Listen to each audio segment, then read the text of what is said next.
In the investigation of espionage at the Department of Energy laboratories, the department was asked whether surveillance or wiretaps could be authorized. Based on the facts reported to us in 1997, the department determined that the evidence was insufficient to support a finding of probable cause. But as in all cases, it was prepared to continue to review the matter to determine if there was additional evidence that could be used to show probable cause. Although Eric Holder and I did not personally review the matter at the time, I have since reviewed the case, and I agree with the findings made by the career lawyers of the Department of Justice.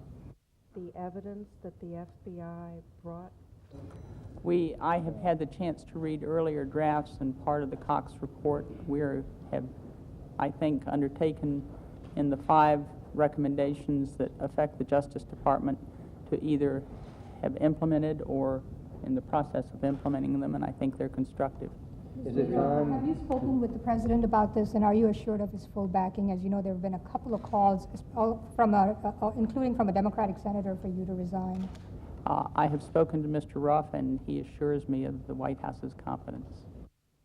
Ms. Reno, back to the Lee case just for one moment. You said in your statement earlier this. I think that in all of these matters where there is something serious, where there is a disagreement, where Director Free disagrees with the findings, I think that it should be discussed at my level.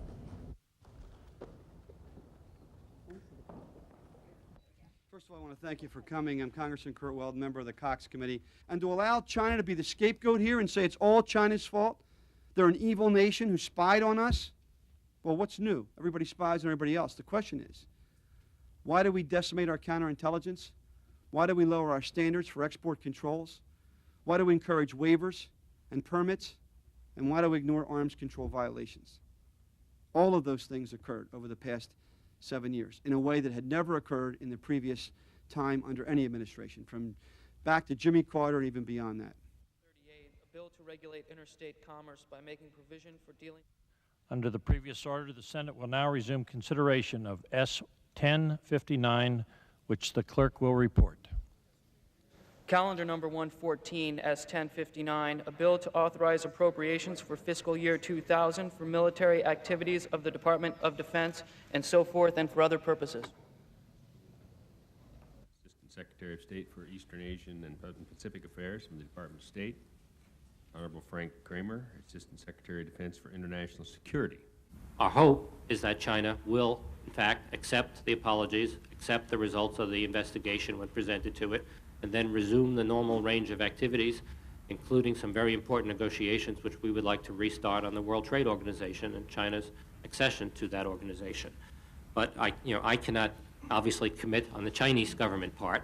All I can say is that we have had, many of you have referenced in your remarks, low points in the past, including in the recent past, and we have recovered from them before with determined leadership on both sides, and it's our hope that the Chinese leadership will decide once again that its interests in a relationship with us are too compelling and that it will resume normal interaction with us.